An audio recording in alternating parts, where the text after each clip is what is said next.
Kaka, a 3 years MDRT member with one card of the table qualification. She will be sharing the topic, Empowering Education Planning through Insurance. You will learn the know-how to achieve one MDRT in a day with this powerful idea.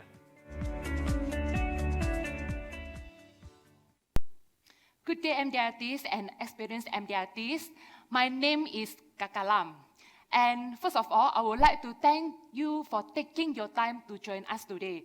And every one of you in this room is amazing because you guys are the ones who take the initiative to be different and to be great in your life. For that, please give yourself a big round of applause.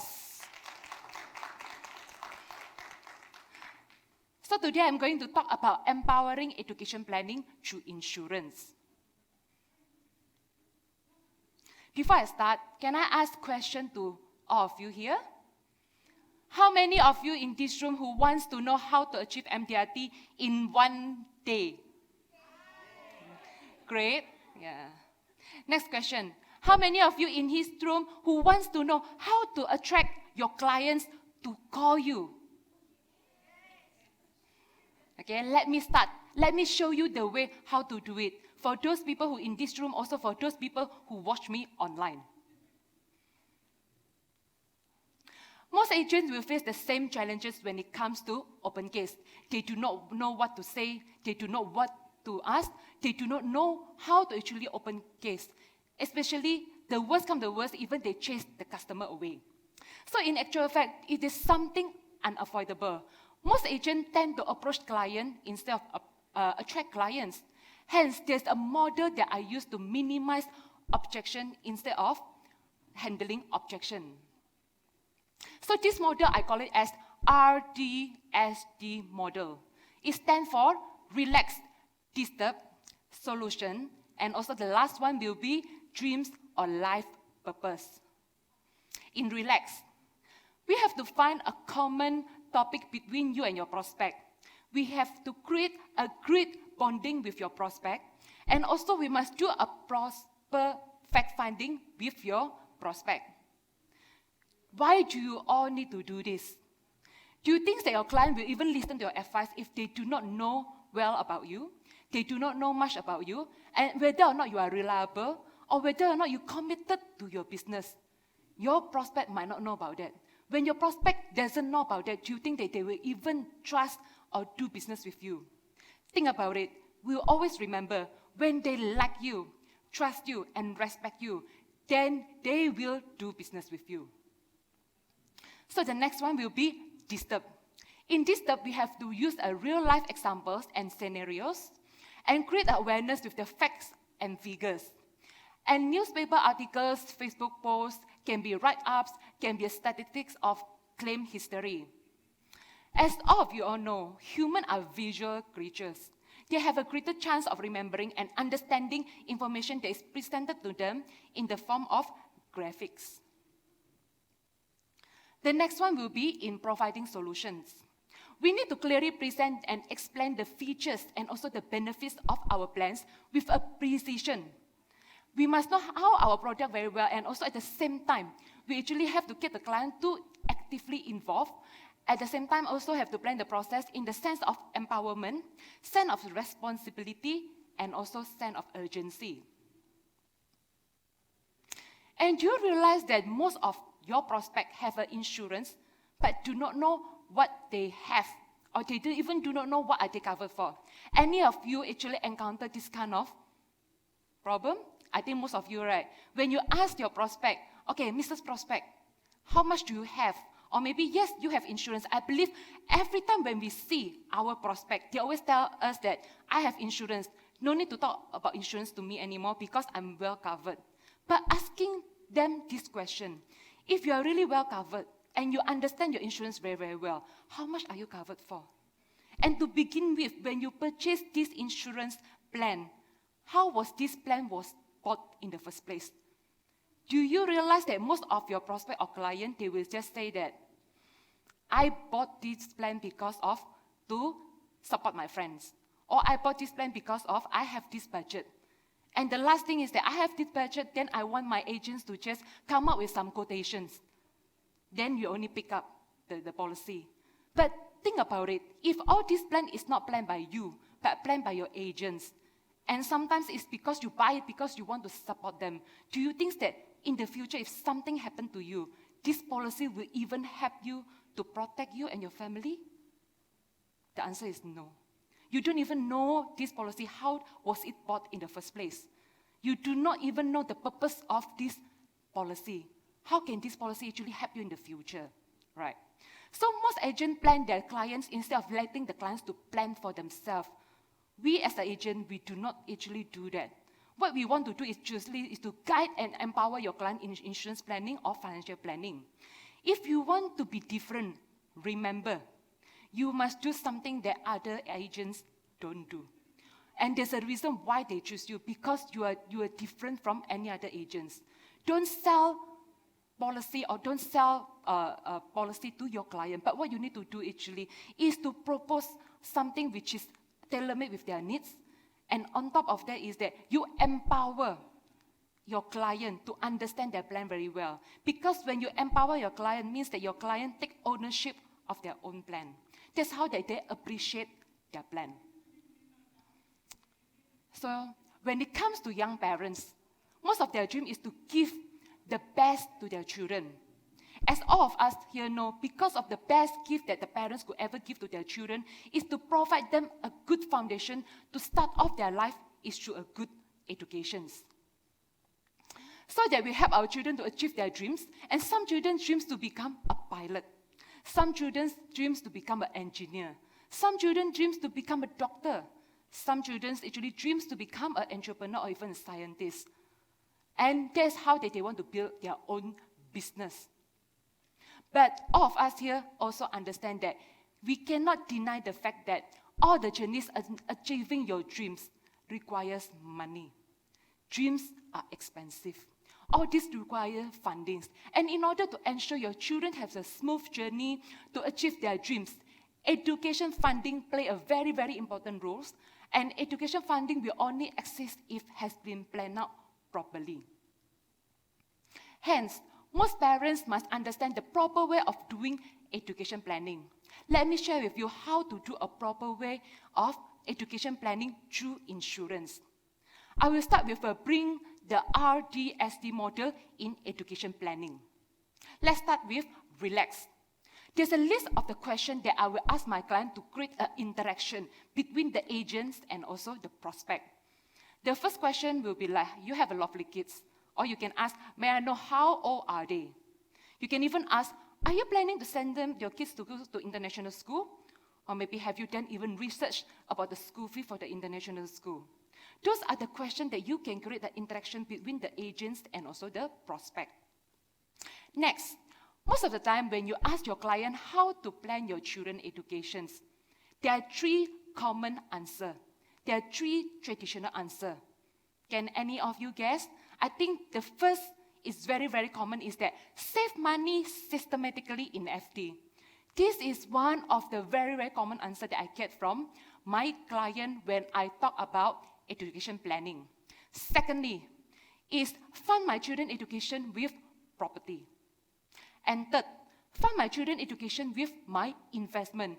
It's very, very common. When a lot of people say that, never mind, I'll just put this money into investment, so when my child turns 18, I will definitely cash out this money and fund them to go to school.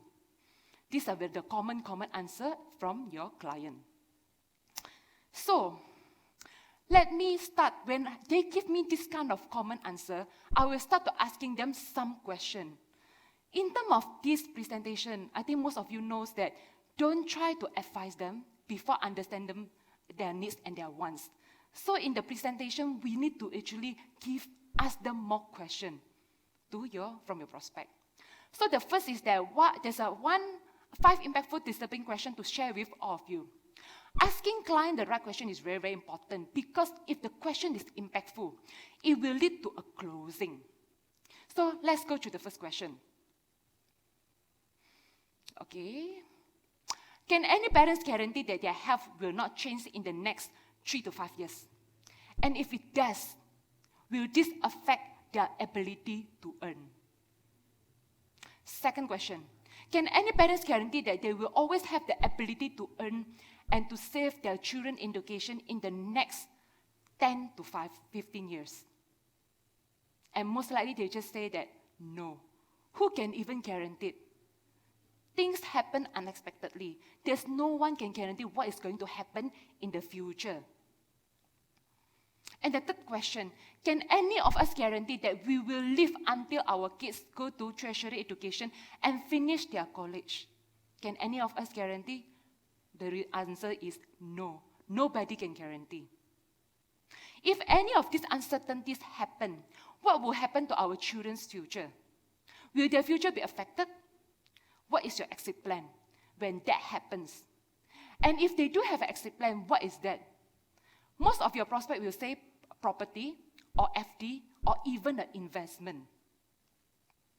So the fourth question, as parents, are we willing to witness our children's futures is uncertain? I think most of parents, especially even me, myself, is a mother, I do not even want to witness my son's future is uncertain. So when you ask this question to your prospect, especially your prospect are young parents, this question will be very, very impactful because no parents in the world will want to witness their children have an uncertain future. It will never happen. And the last question is that what will you feel as a parent if we see our children suffer when their dreams and goals are falling apart due to our wrong planning? Nobody is going to watch this when you want to witness your children's uncertainty. So there's a continuation after you ask these 5 questions. The next one, you ask this question to your client. If you are given a choice, do you want your children to have an uncertain or certain future? Ask this question to your prospect.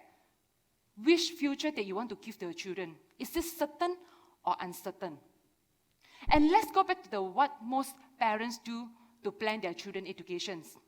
Either saving money in FD, or using property or investment to fund your children's educations, or do you think that all these methods are good enough for their children?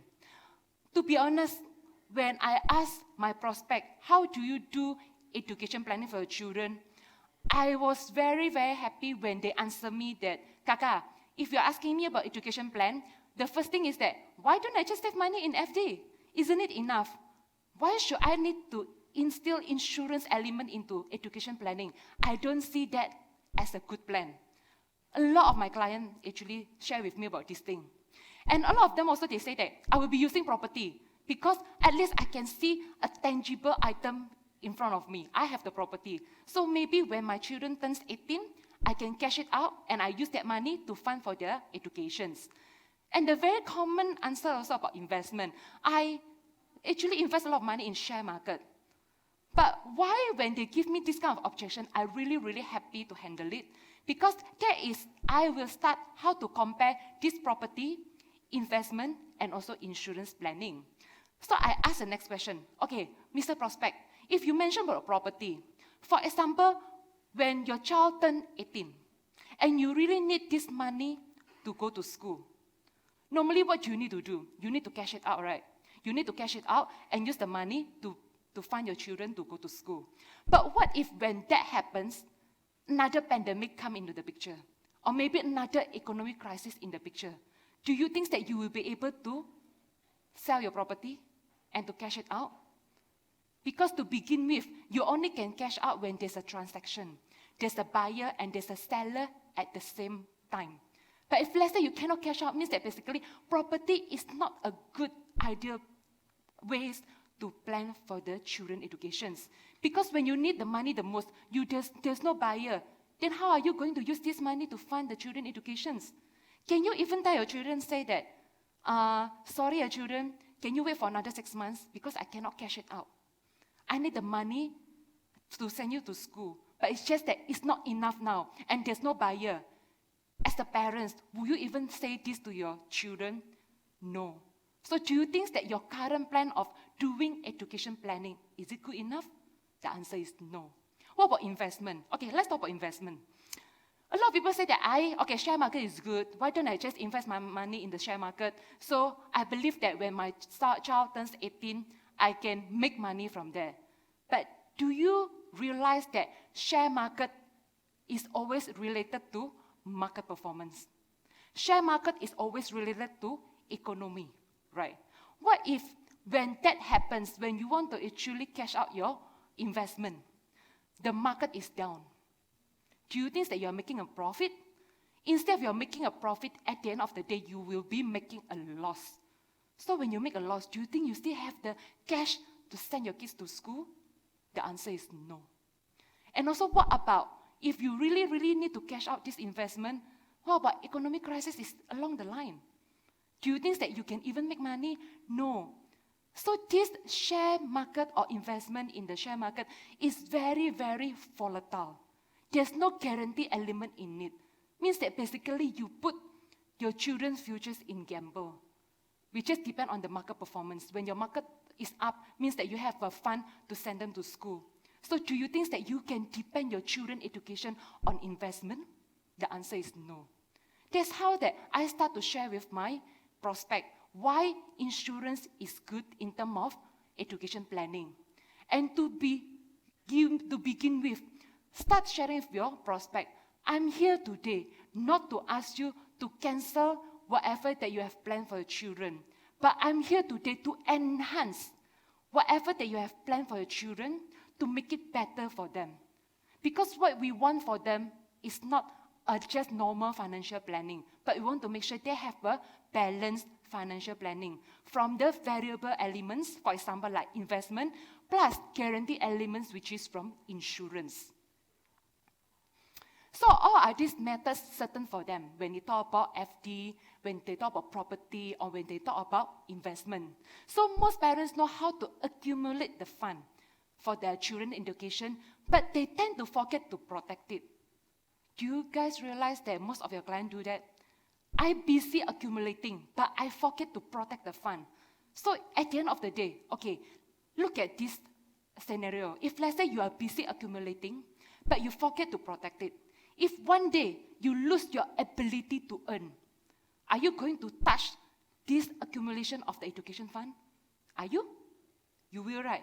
The moment you touch, your children's education fund will be gone exactly or affected. So are you doing the right thing for your children? No. So remember, when it comes to education planning, accumulate and protect, accumulate and protect. Just don't do busy accumulating, but you forget or you neglect protecting it. Okay? So when that happens, instead of using the fund they have for the children education, at the end they use it to take care of their expenses because their living costs and they lose their ability to earn due to uncertainty. That's how that we have to advise our prospect. Accumulate the fund and protect the fund at the same time. Hence, your education planning for your children, it will be certain. As the conclusion, there are two important things that every parent should know when they do a proper education planning. First plan is that a plan that help you to save systematically when you are still healthy and still capable of saving. And secondly, it's a plan that protects the source of saving, which is an income, and this will enable to replace the parent's responsibility to prepare the fund due to uncertainty. So these two plans must be in the picture when it comes to education planning. So most of our clients have the misconception about medical card versus income protection plan. Any of you have this kind of encounter before? Right. Who have this encounter before? When your client say that I have medical card means that I'm fully covered.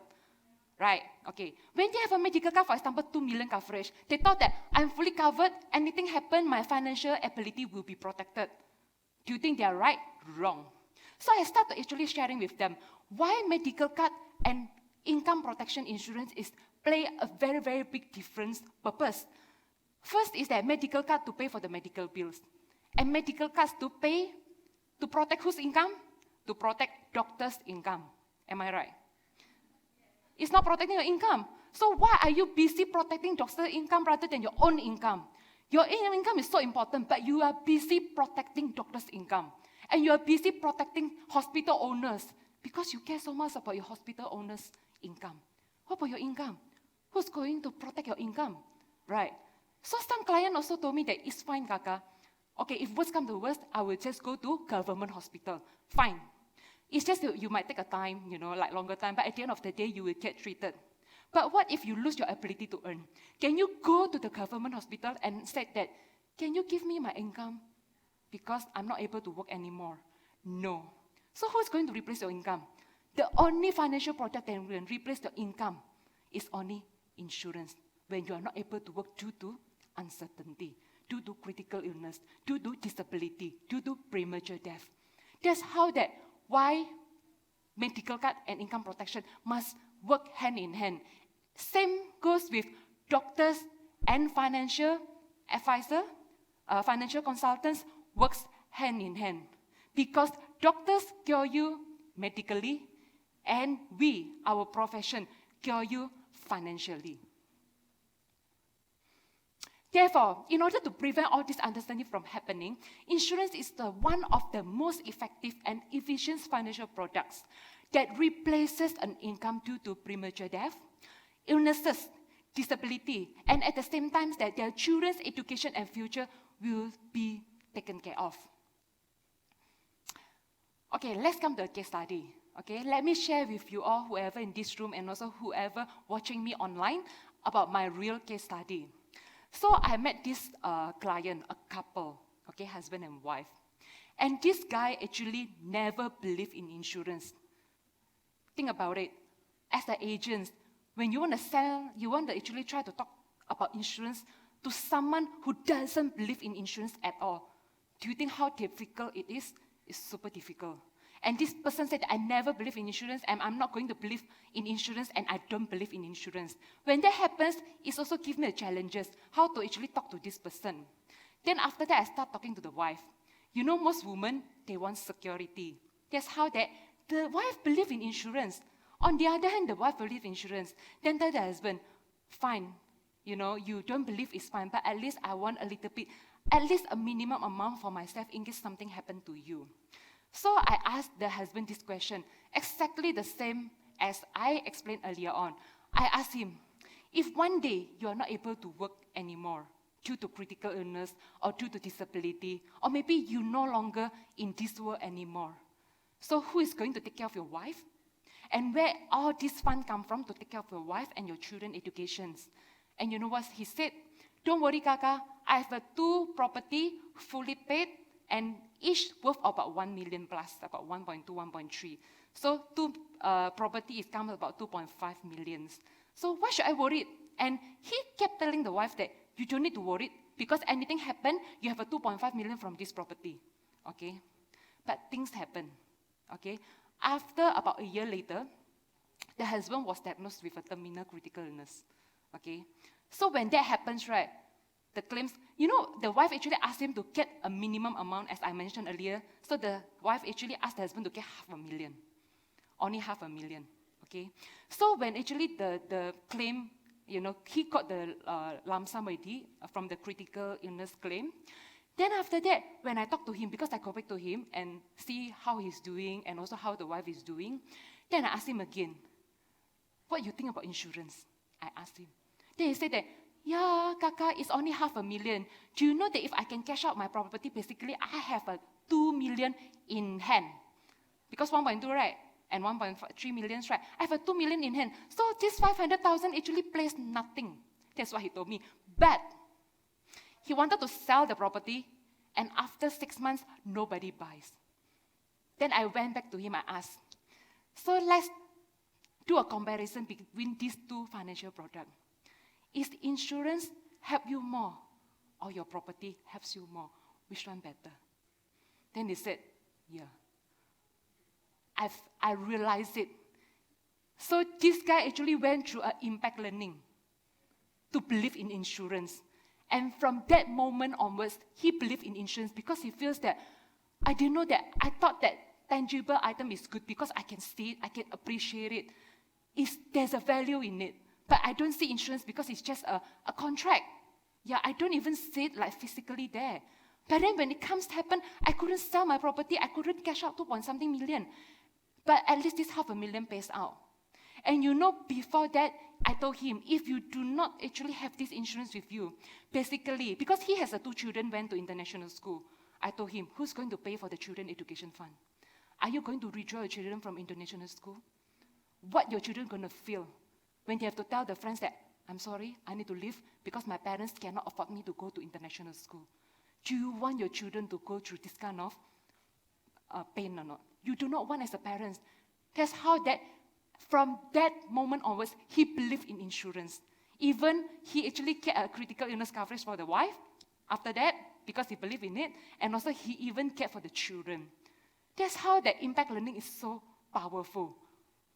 That's why that we, as the insurance advisor, we need to reach out to more people, because there's so many people in the market that they do not believe in insurance even until now.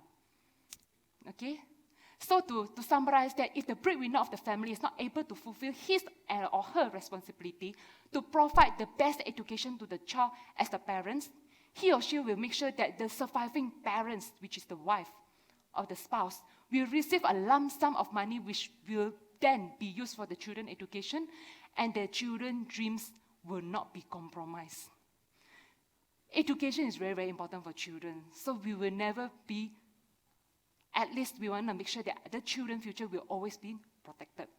There's even, I show that there's a value that I created for my client, that my client actually bought another 5 million for the education plan, because they have 2 children in the future that they want to send to international school as well, or to overseas.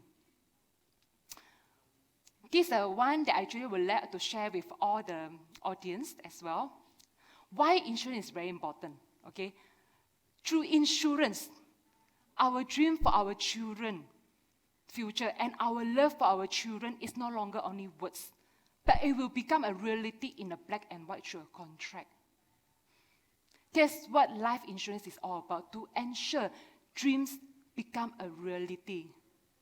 As a parent, do you realize or not, every time you kiss your son, you kiss your daughter, before they go to bed, before they even go to school. But all this only the matter of words, because you love them, you show them some kind of action that you love them. That's how that you kiss them. But whatever their dreams in the future, if you don't have insurance, you don't have this contract, basically it will never turn a reality. Because only insurance will turn uncertainty become certain. Insurance will help you to turn dreams into a reality. That is what life insurance is all about, to ensure your dreams becomes a reality. Okay, so from that, actually, the end of my sharing. But one thing I would like to share with you all, try to reach out as many as family out there, because there's so many family out there in the market. They don't believe in insurance and they don't know how insurance works. So do our best to reach out to them as many as possible and do what we do best. And have the best of 2020 for all of you guys. And MDRT is along the way with you all. Thank you very much.